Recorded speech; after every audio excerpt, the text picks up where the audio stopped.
Voici votre dernière mise à jour présentée par Weather Follower. Obtenez des mises à jour tropicales tout au long de la saison afin de ne jamais manquer d'informations. Abonnez-vous pour ne rien rater. Nous examinons de nouveau les chances que 96S actuellement une perturbation se transforme en un grand et puissant cyclone qui pourrait s'approcher très près de Maurice et de la Réunion plus tard la semaine prochaine. Le système passant potentiellement juste au nord de Rodriguez entraînant de fortes averses selon la dernière course. Avant de commencer, puis-je vous rappeler que c'est dans plus d'une semaine et que tout peut changer car chaque jour les modèles informatiques sortent quelque chose de légèrement différent. Au fil des jours, nous continuerons à obtenir des prévisions plus précises, je peux donc partager des informations plus ciblées pour vous, telles que les impacts d'un endroit à l'autre, ainsi que la force et la trajectoire exacte des systèmes de tempête. Voici les dernières informations sur ce système. Actuellement, il s'agit d'une perturbation tropicale, cependant. Elle commencera à s'organiser et à se renforcer dans les prochains jours car l'environnement est très propice au développement avec des températures de surface de la mer supérieures aux 30 degrés Celsius nécessaires et un cisaillement de vent remarquablement faible dans la région.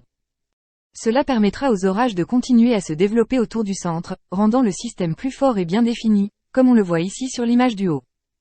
Au moment de l'enregistrement, le système sur le radar semble un peu échevelé, cependant, cela va certainement changer à mesure qu'il évolue dans ce meilleur environnement de développement. C'est ce que montrent également les parcelles de spaghetti, qui montrent un net renforcement au fur et à mesure qu'elles se déplacent vers le sud-ouest vers l'île Maurice et la Réunion, peut-être Madagascar aussi. Au début de la course de spaghetti, il reste bleu pendant un moment vu ici avec la flèche que j'ai mise à l'écran.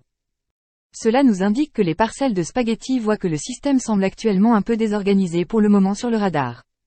Cela signifie qu'il faudra un peu plus de temps pour s'organiser et mieux se définir.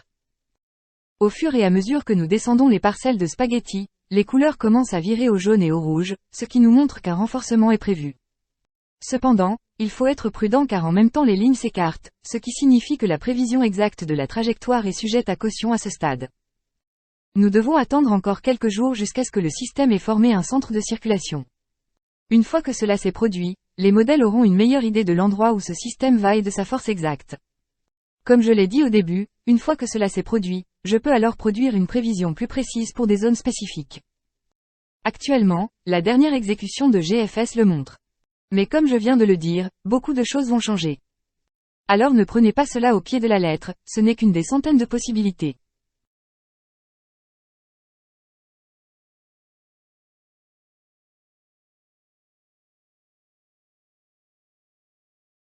C'est dans plus d'une semaine et les choses vont certainement changer.